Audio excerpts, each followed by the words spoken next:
Esselamu aleykum ve rahmetullahi ve berekatuh. Saygılı din kardeşlerimiz. Bugünkü Ramazan nasihatımız hakikat yoluna riayet etkende sebat göstermege hakkında olacak. Bilemiz ki bugünkü günde Müslümanlar öz dinlerine boysunganları ve Müslüman adını taşıganları için çeşit türlü imtihan, bela, kuvgunluk ve daha da beter dertlerge uğraylar. Ama unutmayıq ki bütün bu dertler İslam dininin birinci yıllarında en başta Peygamberimiz sallallahu aleyhi ve sellem ve onun sahabelerinin başlarından geçkendir. Onların hakikat adına ve kıyınlıklarga karşı göstergen sebat ve sabırları sonunda galebe ve Allah'ın razılığını kazandırdı. Mezkur talaplarını omurga geçirmek için Mekke kafirleri birçok usullarını kullanganlar.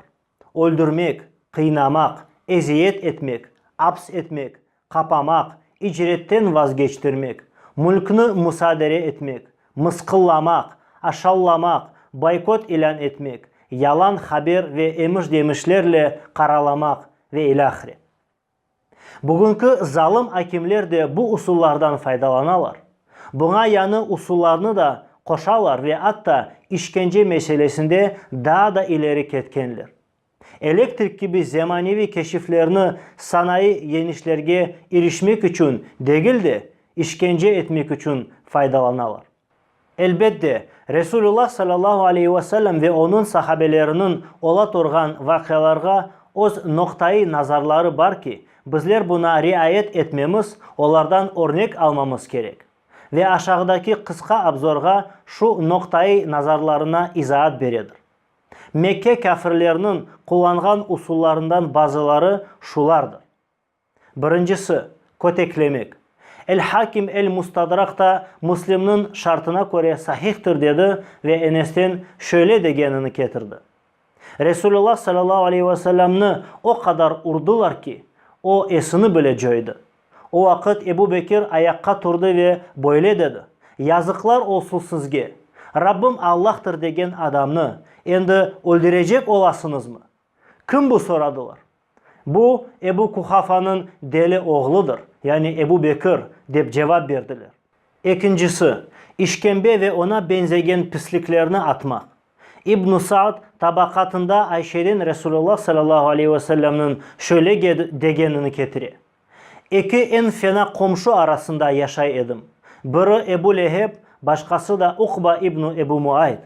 Onlar işkembe getirip evimin kapısı yanında taşlap kete edilir.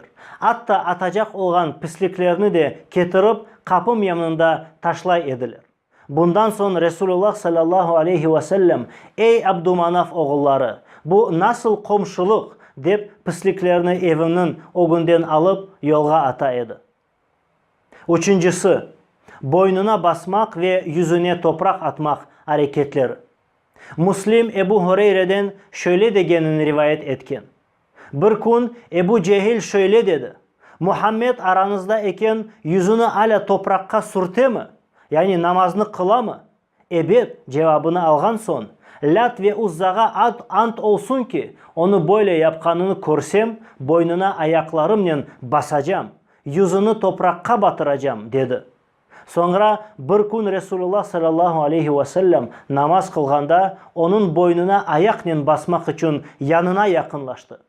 Lakin birdenbirge o yerden uzaklaşıp ellerinin kimdendir sakını başladı. Sana ne oldu dediler. Benimle onun arasında ateşten bir endek, korkunç bir şey ve bir takım kanatlar var dedi. Resulullah sallallahu aleyhi ve sellem bunu eşitken son dedi ki, eğer bana yakınlaşsa melekler onu parçalar edilir. Dördüncüsü, sınırsız işkencelerini kullanmak. Ahmet, işançlı adamlardan bir isnat ile Osman'dan şöyle degenini rivayet etken. Biz Resulullah sallallahu aleyhi ve sellem ile beraber Ammar'a, babası Yasir'ge ve anası Sümeyye'ye işkence etilgen yerge kelgende Yasir Resulullah sallallahu aleyhi ve sellem'den "Ya Resulallah, Zaman hep böyle sürecek mi? Dep soradı. Resulullah sallallahu aleyhi ve sellem sabır et dedi ve sonra Allah'ım Yasir ailesine mağfiret et dedi. Beşincisi, aç kaldırmak. İbn Hibban Anas'a esaslanarak o'zining sahihinde Resulullah'ın sallallahu aleyhi ve sellem şöyle degenini ketire. Men Allah'ın dinini yükseltmek uğrunda öyle eziyetlerge uğradım ki, bu eziyetke da kimse uğramagan edi. Men Allah'a davet etuf uğrunda öyle korkuğa düşürüldüm ki, böyle korkuğa da hiç kimse düşürülmegen edi. Üzerimden geceli kunduzlu öyle 3 gün geçti ki, az bir aşağıyacaktan, Bilal'nin koltuğundan taşıgan azıktan başka hiçbir azığım yok idi. Altıncısı, sögmek. Ahmad Musnad'da işançlı adamlar tarafından getirilgen hadisini Ebu Hureyre'den getire ve Resulullah sallallahu aleyhi ve sellem'nin şöyle degenini bildire.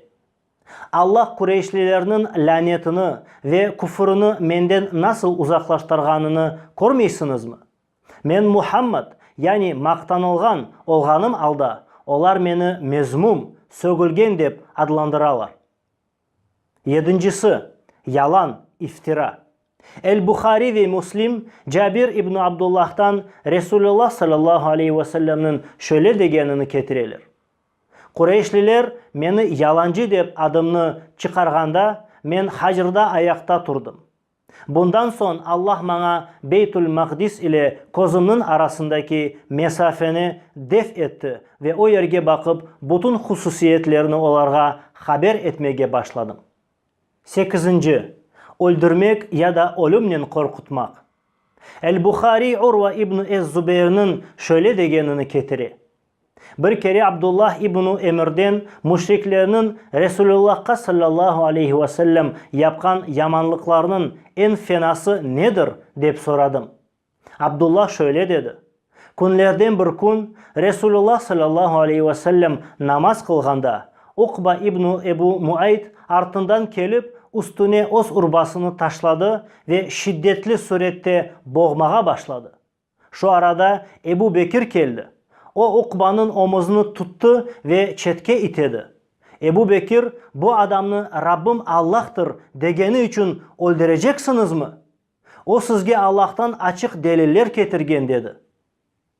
Bütün bu hadislerden anlaşıla ki Peygamberimiz sallallahu aleyhi ve sellem ve onun sahabeleri tek Müslüman olganları ve dinlerine sımsıkı sarılganları için bir türlü bela ve dertlerge uğraganlar.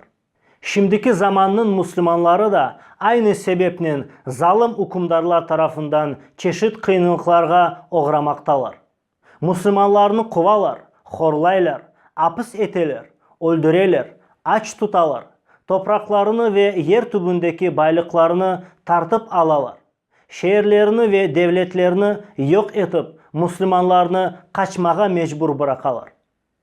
Müslümanların evlerindeki tintuvler, özlerinin takip edilmesi, mahkemeden geçmesi ve hapiske düşmeleri, camilerinin kapatılması, okul yurtlarında yavluk yasaklanması, İslam işaretlerinin mıskıllanması, bütün bunlar bugünkü zamanımızın imtihanı.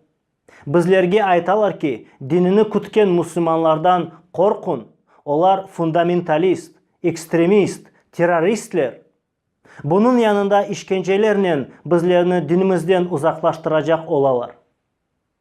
Unutmamak gerekmiz ki yolumuz Peygamberimizin sallallahu aleyhi ve sellem ve onun sahabelerinin yoludur. Şu gibi eziyet ve dertlerge en başta olar uğraganlar. Ve bütün bularga dayanganları için Allah onlarga galebe bergen ki bizler de Allah'ın yardımıyla onların yolunda galebe kazanırmız. Allahu Teala dinini kutmege bizlerge sebat ve sabırlar nasip etsin ki başımızga gelgen her bir belaga karşı dayanıp olayık ve Allah'ın yardımı ve razılığını kazanabileyik. Gelecek Ramazan nasihatlarımızda görüşmek üzere. Esselamu aleyküm ve rahmetullahi ve berekatuhu.